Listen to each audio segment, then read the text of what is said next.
Bueno, entonces vamos a comparar los procedimientos, porque la clase anterior manejamos únicamente de manera rapidísima lo que era el procedimiento del amparo indirecto, ¿verdad? ¿Sí?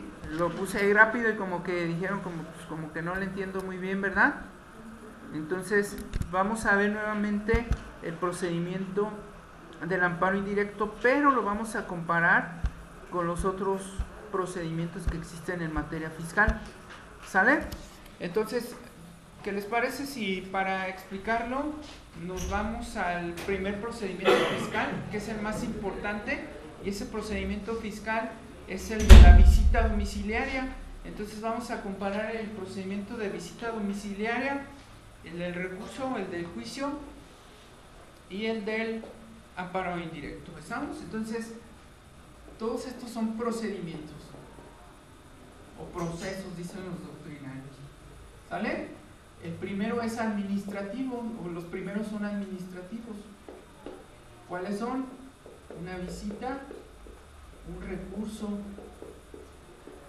y los otros ya son jurisdiccionales o judiciales, que son el juicio contencioso y que son el amparo indirecto. Estos procedimientos los vamos a separar.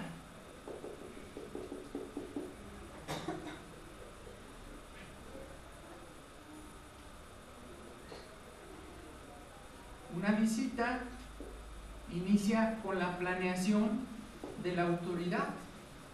Una planeación que yo le denomino ahí macabra, porque no sabemos de dónde la autoridad le surge la mente, la idea de que me tiene que revisar a mí. ¿Por qué a mí? No a la taquería de enfrente.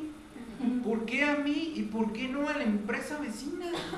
O sea, es la idea macabra de la autoridad desde sus planeaciones. Y digo, ¿y por qué me molesta a mí? Siempre, ¿por qué yo? ¿Verdad? ¿Por qué? O sea, ¿por qué me tocó a mí? ¿O por qué a mi cliente?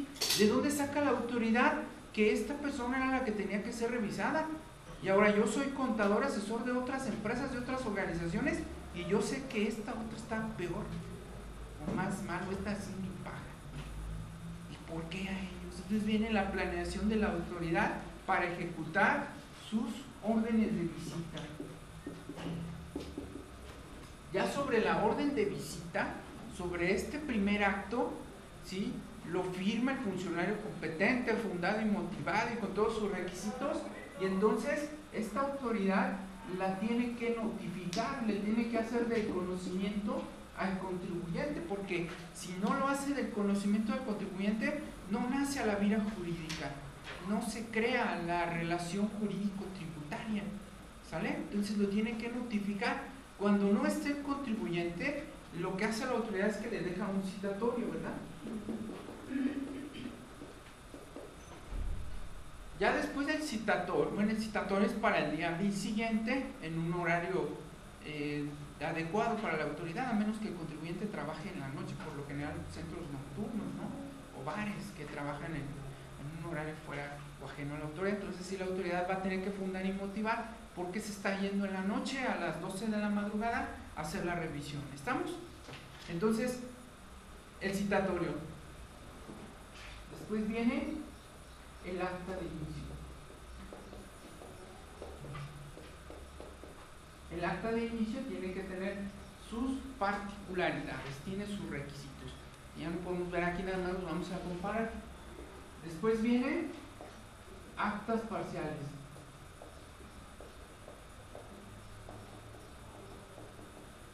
Luego viene última parcial.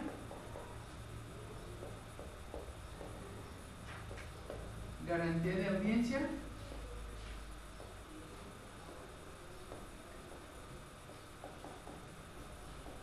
La final y la resolución. ¿Sale? ¿Por qué lo pongo esto? Porque aquí va a entrar el amparo indirecto.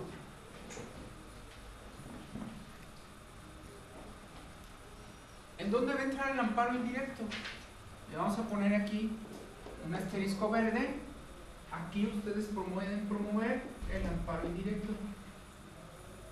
Aquí y ustedes pueden promover en cualquiera de estas actas el amparo indirecto.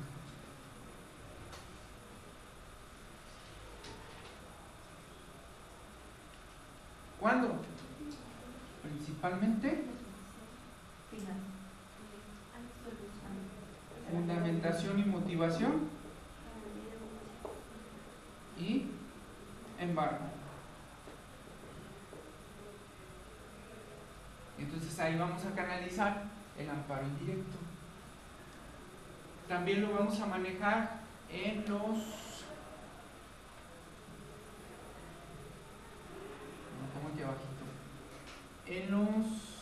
¿cómo se le llaman estas? En las invitaciones. Qué mal plan, ¿a poco ustedes cuando los invitan a una fiesta es para que lleguen a la fiesta y los sangren ahí, los masacren? Depende, ¿todo una secta? ¿Verdad que no? Si nos invitan es porque, bueno, cordialmente, o sea, está invitado para que asista o para que coopere o para que conviva con nosotros, pero no la invitación. Ya se convirtió en una herramienta de la SS fiscal, ¿verdad? Ya en una herramienta muy gravosa. ¿Qué pasa con la invitación? Te dicen, ¿sabes qué? Pues atiéndeme o presenta esto o te invito a cumplir. Y entonces, ¿qué pasa? Que te mandan 3, ¿verdad? 3 supuestas invitaciones que son en sí son requerimientos. Y ya cuando te llegan los 3 requerimientos, lo que sigue es el embargo de la cuenta.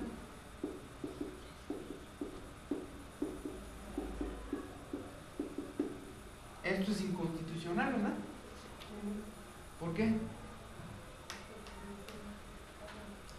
Porque no hay un debido proceso, porque normalmente no lo notifican bien, porque nadie puede ser juzgado sino en virtud de juicio seguido ante los tribunales, porque no está fundada y motivada en consecuencia, etc. Entonces, ahí está, son los supuestos en que nosotros vamos a poder, se le dice jurídicamente, incoar el amparo indirecto. ¿Estamos? Embargos, actos carentes de fundamentación y motivación en cualquier etapa del procedimiento administrativo en el cual yo me vea sujeto a una afectación a mi patrimonio que considero que es mi patrimonio, pues son mis propiedades, posesiones o derechos. Y si yo me veo afectado en ese patrimonio, en estas etapas, en cualquiera, también. ¿Sale? Otro que es muy común, igual es el PAMA, es el procedimiento administrativo en materia aduanera. El PAMA es revisión, luego viene orden, acta de inicio, luego viene la audiencia, garantía de audiencia, no crean que los escuchan ni les hacen caso, y luego viene la resolución. ¿Estamos? Igual, aquí en esta acta de inicio, amparo indirecto. ¿Por qué? Porque la orden no esté fundada y motivada, o bien porque te embarguen tus mercancías. Amparo indirecto. ¿Hecho? ¿Alguna duda? No. Y a mí ya así como que me confundí. Pero no voy a empezar. Si viola mis garantías, yo me voy a ir al juicio de pago. Siempre y cuando sea acto carente de fundamentación y motivación o embargo. Si no. Ah, ok, entonces era lo que. Pero está la parte. Porque en otra decía que tengo que el principio de definitividad. Porque si no te vas a situar en el de definitividad, que tienes que agotar las instancias. ¿Estamos? Eso es lo que es la duda. Entonces, solo si es embargo y que carezca de fundamentación y motivación, no puedo ir directamente al amparo. Si no, aunque viole mis garantías, tengo que agotar el de la resolución y el contencioso. Así es. ¿Sale? El otro supuesto, que lo pongo de una vez si quieren, son las leyes. Una ley fiscal que por su sola entrada en vigor, o bien cuando yo pague el impuesto, me viole mis garantías individuales. No es muy común en materia tributaria, porque si ustedes se fijan, no están constantemente emitiendo leyes o disposiciones tributarias. Están en miscelánea, pero yo me refiero a leyes, ¿no? ¿Sí? ¿Estamos? Entonces, fue lo que pasó con el YETU. En cuanto salió el YETU y el IDE, presentaron sus amparos indirectos. Todos los perdieron. ¿Estamos? Entonces, que le ganen una ley fiscal va a ser muy difícil. Imagínense, de esos ingresos de esa ley fiscal vive el Estado. De ese dinero le dan presupuesto al Poder Judicial. ¿Ustedes creen que el Poder Judicial va a decir, este año no hay presupuesto porque yo voy a darles la razón en todos los amparos indirectos? Si de él mismo vive, del mismo Poder Judicial vive de gasto público. Entonces, si tumba todos los amparos, todas las leyes tributarias como el IDE y el YETU, si el mismo Poder Judicial las tumba, pues a él mismo le impacta. No va a tener repartición. Y vaya que gasta el Poder Judicial. Mucho. Tiene mucho gasto público. ¿Estamos? Entonces, esos son los supuestos. ¿Quedó claro? Nada más una pregunta. Ahí en el amparo indirecto que está diciendo ahorita el principio de definitividad, aquí faltaría entonces en la guía poner el juicio de amparo directo solo será procedente cuando previamente hayan sido todos los medios ordinarios. Es que no dice nada más el juicio de amparo. Hay que ponerle de parte. Directo. Debe ser indirecto. Es que si el juicio de amparo solo será procedente cuando previamente hayan sido agotados los medios ordinarios desde el juicio. Ese son los dos, tanto el directo como el indirecto. Los dos tienen que seguir el mismo principio de definitividad. Pero por ejemplo, en ese caso, me embargan la cuenta y inmediatamente meto el amparo indirecto, aunque no. Así es. Ahí sí es procedente, porque es un acto de imposible reparación. ¿Por qué imposible reparación? Pues ¿a poco no ocupan el dinero para pagar la nómina, pagar proveedores, pagar la luz, pagar el teléfono? Pues ¿de qué va a trabajar entonces el negocio? Me deja sin operación. Entonces sería la excepción a este principio de definitividad. Exactamente. Que sea imposible reparación. Así es, lo puedes manejar así. ¿Sale?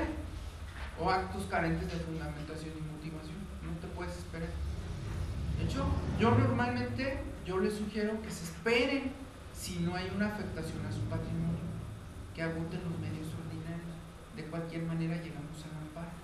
Pero si sí están afectando sus patrimonios o sus dineros o sus cosas, entonces ahí sí no tienen por qué esperarse. ¿Estamos? ¿Sale? Ahora, lo vamos a ver más adelante cuando veamos la suspensión. También el juicio contencioso puede levantar embargos y puede quitar puede destrabar las cuentas bancarias. También el juicio contencioso. ¿Estamos? Nada más que el juicio contencioso es más lento. Es muy lento. Ese sistema judicial es muy lento y el amparo es más rápido. Tú en un amparo en 24 horas ya puedes tener destrabado tu cuenta. ¿Estamos? Lo vamos a ver más adelante. ¿Hasta aquí alguna duda? Bueno, viene el recurso. ¿El recurso en contra de qué va a ser? El recurso va a ser en contra de todas las resoluciones que yo anoté por aquí. ¿Estamos? ¿Sale? Puede ser igual un embargo de una cuenta, a lo mejor nada más tenías 10,000 pesos y te apura. Puede ser la resolución del PAMA, puede ser la resolución del crédito. Ahí vas a tramitar el recurso. Nada más que acuérdense que en materia fiscal es optativo el recurso, o bien te puedes ir al juicio contencioso directamente. Vamos a suponer que nosotros nos fuimos al recurso. Normalmente no les recomiendo que se vayan al recurso. ¿Por qué creen? Porque la misma autoridad no se va a dar pago a sí misma, ¿verdad? Entonces, normalmente lo perdemos. La autoridad no reconoce sus errores. Si nosotros mismos como seres humanos no reconocemos sus errores, imagínense, ese ente tributario pues no va a reconocer que se equivocó. ¿Estamos? ¿Hecho? Entonces, normalmente los perdemos. Pero bueno, es un medio de defensa adecuado.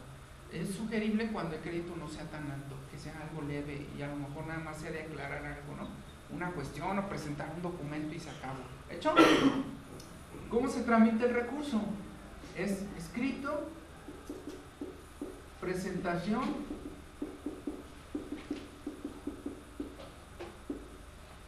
requerimiento, en el caso de que me faltara algo, o admisión.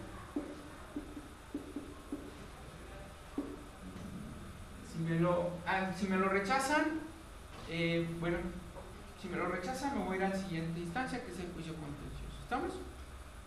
Si me lo admiten, sigue desahogo de pruebas y resolución. La resolución es impugnable en la siguiente instancia. Yo no puedo impugnar la resolución a través de un recurso. ¿Estamos? Está prohibido promover recurso contra recurso. Entonces me tendría que ir a la siguiente instancia. ¿Cuál es la siguiente instancia? El juicio contencioso. Este juicio contencioso ya sabemos que lo presentamos ante la Sala Regional del Tribunal Federal de Justicia Fiscal Administrativa en atención al domicilio fiscal del contribuyente. ¿Estamos? Es demanda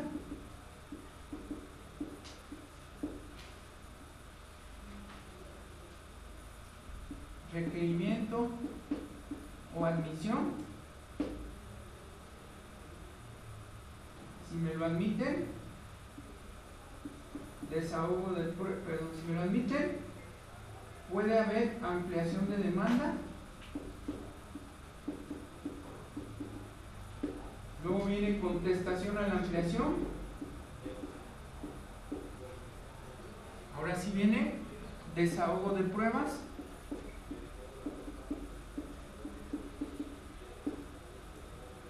Luego viene alegatos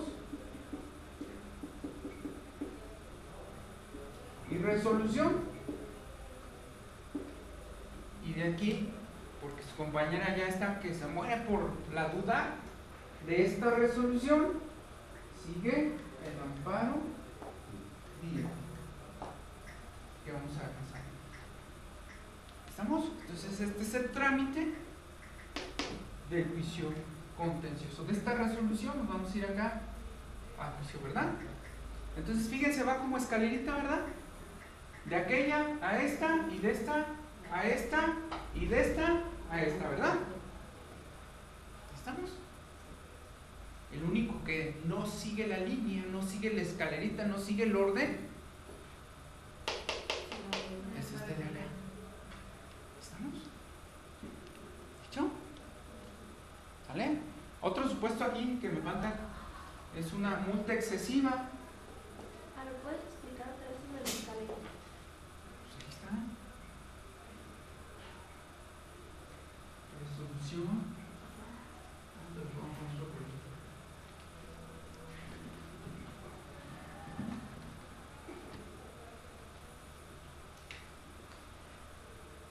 Resolución.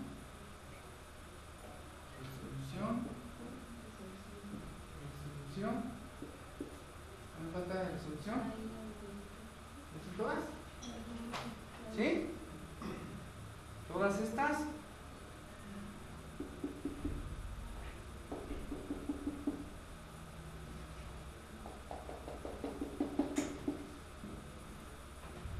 Se van al... no. ¿O sí? No, se van al recurso.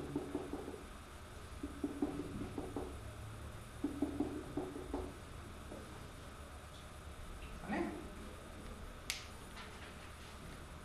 Ya está de aquí. Se va acá. Y está de aquí. Se va acá.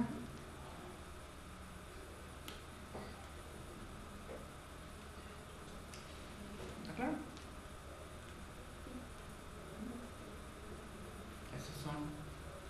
Eso es agotar el principio de definitividad. Eso se le llama. Voy a agotar el principio de definitividad. Entonces, cuando su cliente le llegue con un crédito, con una multa, con una resolución, con lo que sea, pues usted le tiene que hablar como fiscalistas y le van a decir, aquí lo más conveniente es que usted que agotemos el principio de definitividad. Usted no va a saber que ¿no? O sea, pero va a decir, no, pues mi contador, mi contadora, sí sabe. ¿Estamos? ¿Sale? O cuando ustedes hablen con otro fiscalista, en esos términos le tienen que hablar al fiscalista. ¿Hecho? En esas palabras se las tienen que entender ¿Sale? ¿Alguna duda? ¿Otra? ¿Sí? ¿Pasamos con el amparo indirecto?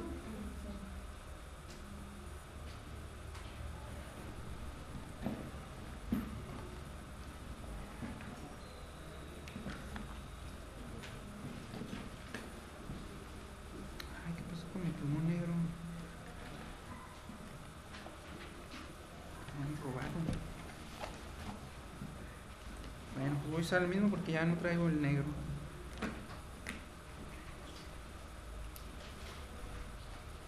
Amparo indirecto. Es demanda,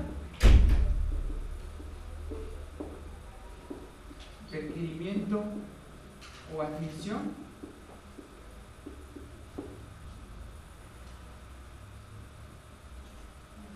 si la admiten sigue el informe. Ahí acá arriba me faltó, es admisión, sigue aquí contestación de demanda. Aquí en demanda, requerimiento, contestación de demanda, luego ampliación de demanda. ¿Estamos? Entonces, demanda, requerimiento, admisión, informe justificado, ampliación de demanda,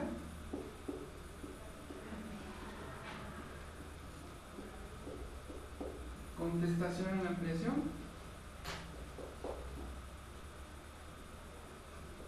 audiencia constitucional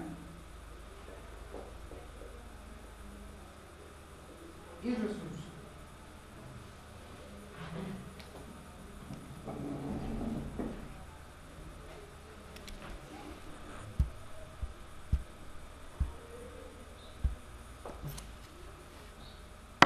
¿Alguna duda? ¿Cuál es la diferencia entonces?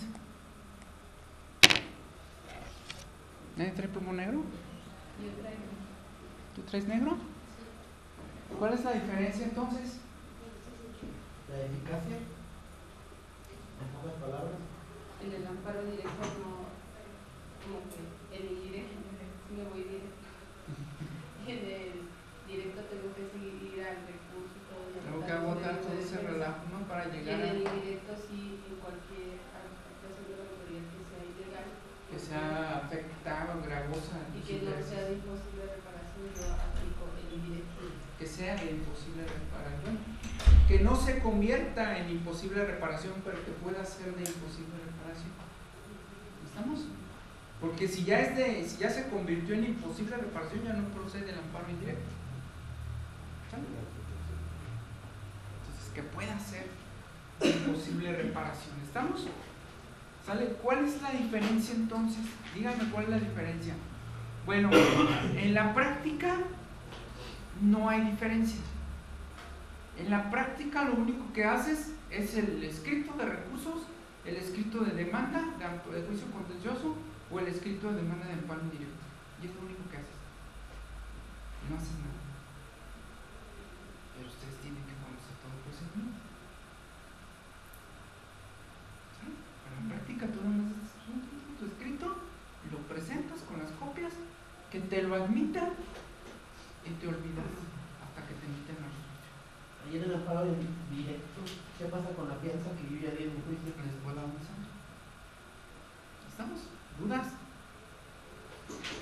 Entonces esta resolución del indirecto presento un directo. De esta resolución sigue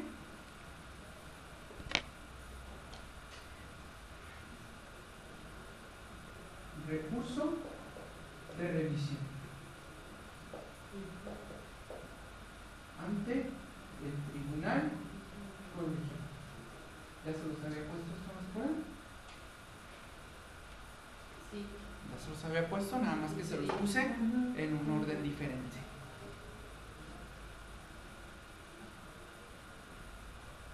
¿Hecho?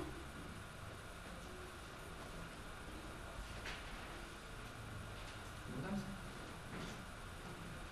Que finalmente esos son los que conocen del directo. ¿Perdón? Que finalmente Sí, son los que esos conocen del directo, así es. Por colegiado. ¿Dudas? ¿No? Bueno, en el recurso no hay contestación de demanda. Tampoco hay informe justificado. ¿Estamos? De hecho, si se fijan en el recurso, es tu recurso y nadie te contesta ya hasta que te emita la resolución. Entonces, en el recurso no te contestan tu escrito de recurso hasta la resolución. ¿Estamos? En el juicio contencioso, ¿sale? En el juicio contencioso tú puedes presentar tus alegatos. También aquí en el amparo hay alegatos, en la audiencia constitucional hay alegatos. Sirven para dos cosas, ¿no? No sirven para nada, ¿sale? Son pruebas de alegatos. Entonces, la única diferencia entre el juicio contencioso y el amparo indirecto, la única diferencia es la audiencia constitucional. Es lo único diferente. ¿Estamos?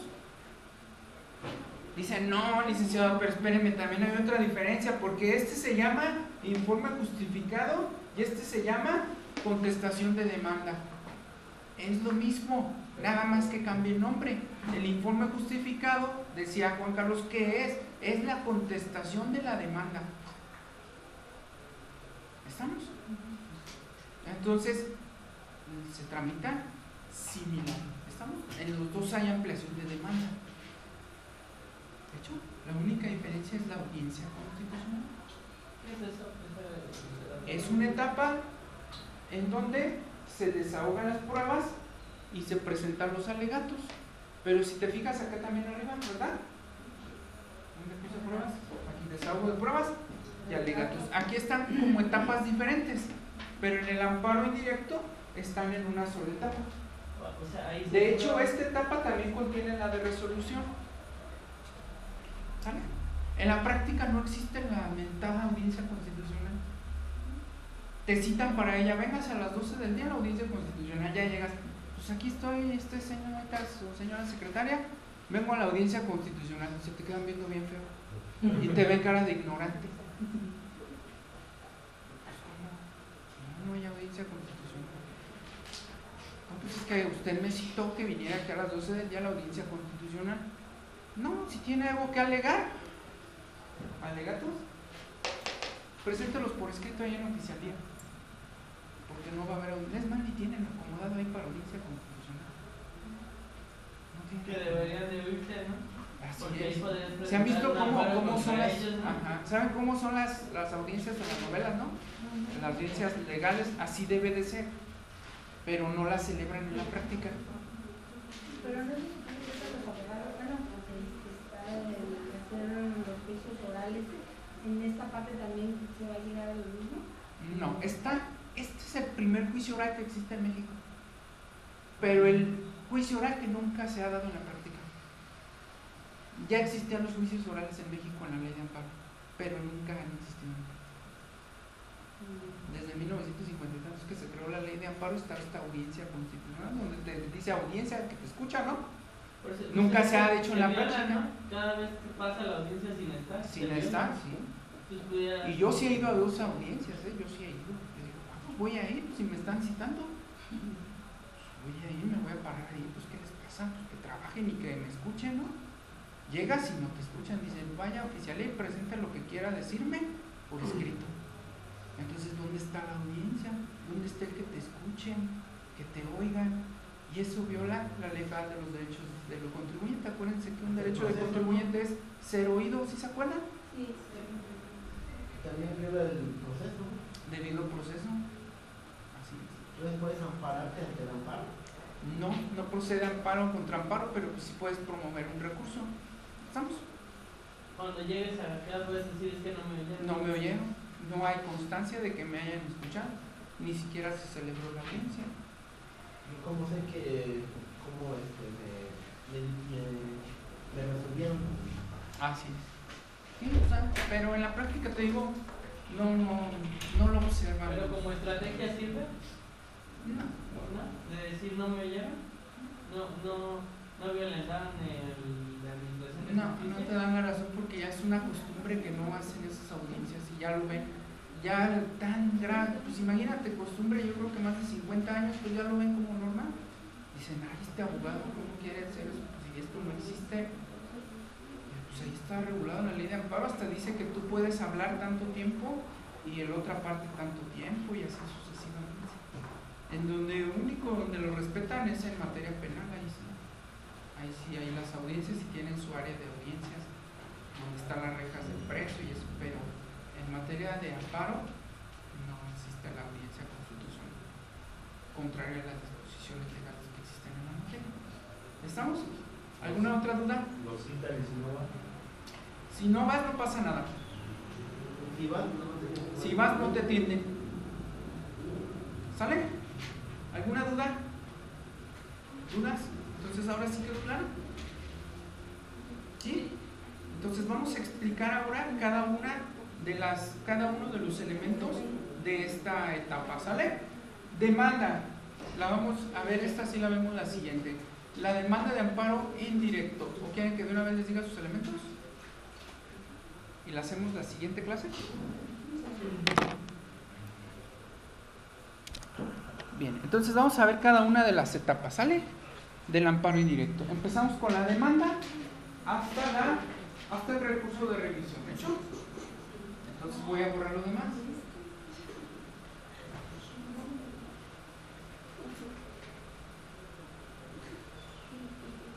Todas estas etapas que les comenté no pueden faltar, no se pueden saltar ninguna etapa ni se pueden vulnerar. ¿Por qué? Pues porque viola la Constitución. Todas estas etapas deben seguirse al pie de la letra. ¿Hecho?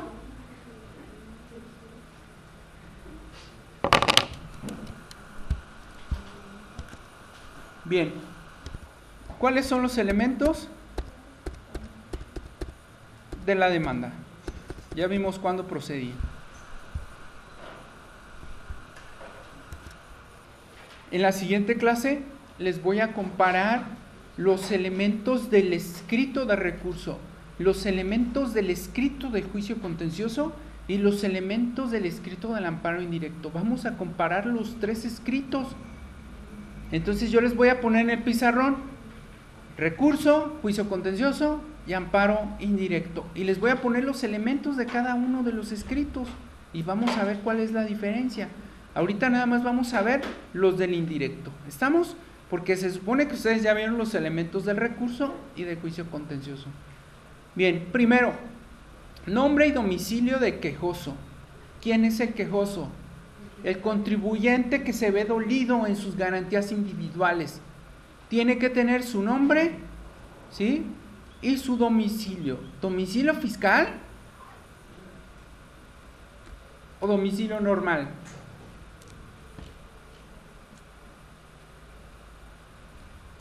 A ver, dígame.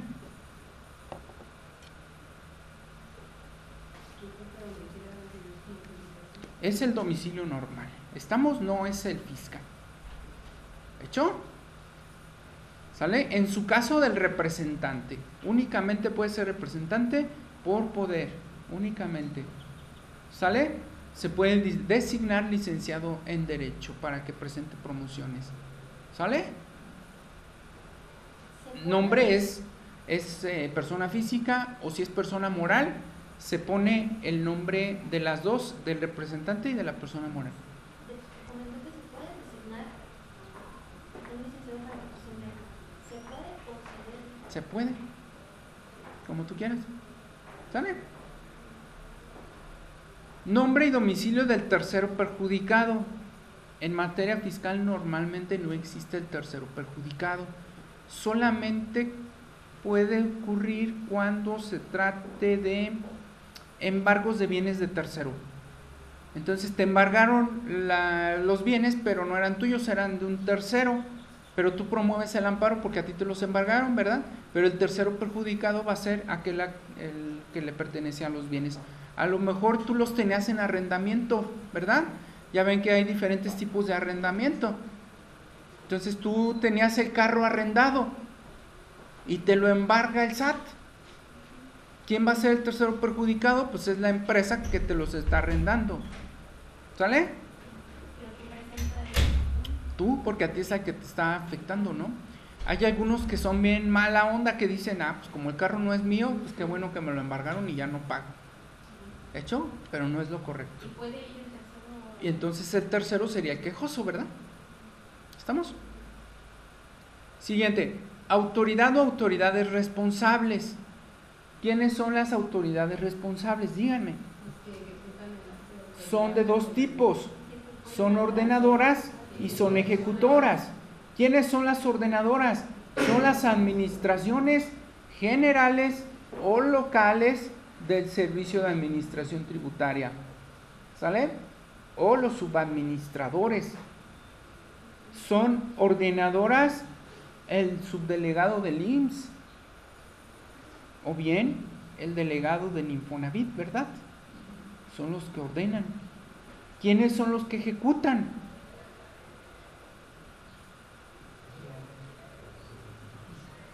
¿Qué tipos de ejecutores hay? Notificadores, auditores, verificadores. Ahí en el reglamento interior del SAT creo que tiene una listita ahí en un artículo pequeñito, ¿no? En la ley orgánica del SAT, creo que ahí viene la denominación se les llama auxiliares, ¿no? Se les llama auxiliares, creo, que son los notificadores, auditores, ejecutores, los conocen también como visitadores, como dictaminadores aduaneros, como etcétera, ¿no? ¿Sale? Entonces le vamos a poner de dos, tanto ordenadora como ejecutora. Para mayor celeridad, o sea, para que sea más pronto el proceso, pues te sugiere que le pongas el domicilio, pero no estás obligado. A lo mejor lo puedes desconocer. ¿Sale? Y me pasó recientemente que hice una demanda en contra del Infonavit, pero ya no tenía tiempo y ya no busqué la dirección de la delegación del Infonavit. Entonces nada más le puse delegado del Infonavit en el estado de Guanajuato. Y ya, que ellos busquen el domicilio. ¿Sale? Y luego viene la ley, la ley o acto de autoridad que se reclame. Procede en contra de leyes o actos de autoridad fiscal. Aquí que voy a poner el acta de visita, la orden de visita, el acta de embargo, el embargo en sí, porque a lo mejor no tengo ningún documento, la multa excesiva, la clausura, y describo sus datos esenciales, que son fecha, número de folio o oficio, quién lo firma, si quiero pues cuántas hojas son, etcétera. Lo describo brevemente. ¿Sale? Si es la ley, pues cómo se llama, cuándo se publicó o cuándo entró en vigor. ¿Sale? Después, bajo protesta de decir verdad, los hechos. Tengo que manifestar mi capítulo de hechos. ¿Cuáles son los hechos? Son las situaciones que ocurrieron respecto al nacimiento o generación o aplicación del acto de carácter fiscal. Pero las voy a poner a mi manera y beneficio, porque la autoridad las tiene a su manera y beneficio, ¿verdad? Entonces yo las voy a poner a mi forma, a mi manera. ¿Sale? ¿Por qué a mi manera? Pues porque la autoridad siempre en sus actos y actas elabora una novela bien estructurada y maquinada desde antes, totalmente inconstitucional. Entonces parece ser que la autoridad es un gurú que sabe lo que va a pasar el día de la diligencia y ya trae todo hecho, ¿verdad? Ya trae todo hecho para la diligencia. Espérame, pues ¿cómo? ¿A poco todo esto ocurrió? Y traen ya todo, para todos los contribuyentes traen la misma historia. Entonces no puede ser posible, no puede ser posible. Entonces yo voy a poner la historia verdadera del acto de autoridad fiscal. ¿Hecho? ¿Por qué bajo protesta de decir verdad? Porque hay una multa si dices mentiras, Tampoco pueden decir mentiras, o sea, sí pueden decir su historia, pero hay multa también para la autoridad, y en el código está una sanción para las autoridades fiscales en el caso de que falseen los datos en las actas que levanten. ¿Sale? Entonces hay sanción, por eso tienes que decir bajo protesta de decir verdad. ¿Alguna duda hasta aquí? ¿no? Después la vamos a hacer la demanda aquí. ¿Hecho? Siguiente, los preceptos constitucionales que contienen las garantías individuales violadas. ¿Qué son los preceptos constitucionales? Díganme. Voy a poner los artículos violados. ¿Cuáles voy a poner?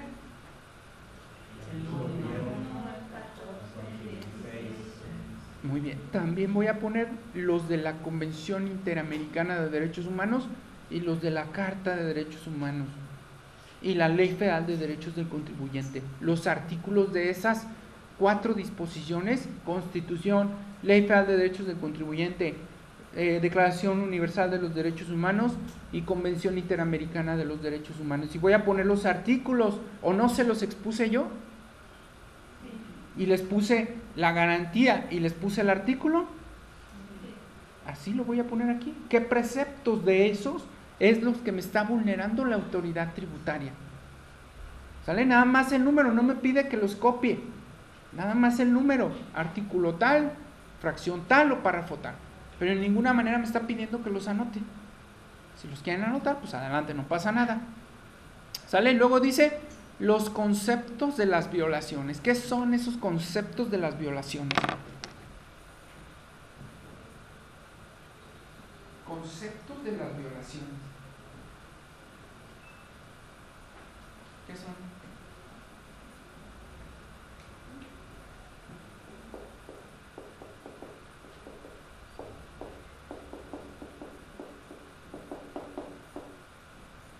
Tenemos el acto fiscal.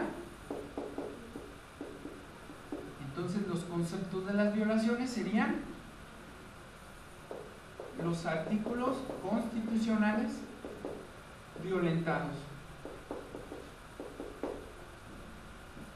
las razones por las cuales considero que existió la violación,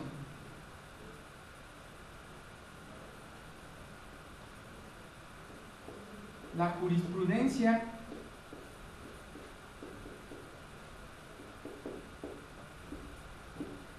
la doctrina,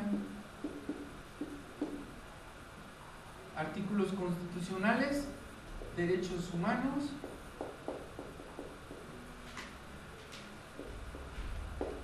y derechos del contribuyente, ¿no?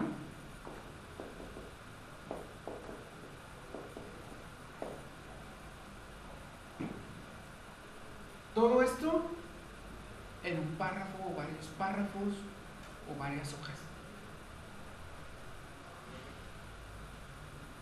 ¿Estamos? ¿Hecho? Entonces tengo que anotar un capítulo en la demanda que contenga estos elementos. ¿Dudas? ¿Nada? ¿Nada? La Declaración Universal de los Derechos Humanos la buscamos así. ¿Quién la hizo? ¿No ¿La veniste ONU? esa llamada? No. Sí, la Organización de las Naciones Unidas. La otra es la Convención Interamericana de Derechos Humanos. Pero sí la oí. ¿Sale? ¿Dudas? No, y es lo único que me pide. Nada más. ¿Sale? ¿Cómo se le hace para que un caso llegue hasta allá? ¿Hasta dónde? Por ejemplo, esos casos raros que dicen contra México, la jurisprudencia internacional. La jurisprudencia internacional todavía no está bien, o sea, sí hay, pero todavía no aplica aquí o sea, todavía no está bien difundida, de hecho no se conoce mucho. Yo la he buscado, realmente te soy sincero, yo no he encontrado jurisprudencia internacional que aplique a la materia fiscal. No la he encontrado. ¿De derechos humanos? Es la Corte Internacional la que emite esas jurisprudencias, o la Corte Interamericana de Derechos Humanos. Bueno, y antes de que sea jurisprudencia, ¿pueden demandar a México como país? ¿Un contribuyente? Ajá. Sí. Sí se le violan sus derechos humanos. Y no, Se supone que no tienes que llegar hasta allá porque están estos medios de defensa. ¿Y si esto ¿Sale? no lo- ¿Por qué se van aquellos Se van aquellos cuando ya perdieron todo y de alguna manera todavía quieren seguir peleando o conflicteando por ahí, pero bueno, pues se supone que la corte es la que ya definió y ya resolvió y listo. ¿Sale?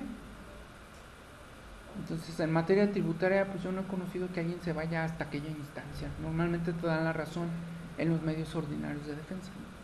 No llegas al grado de irte hasta los derechos humanos. ¿Alguna otra duda? ¿Dudas?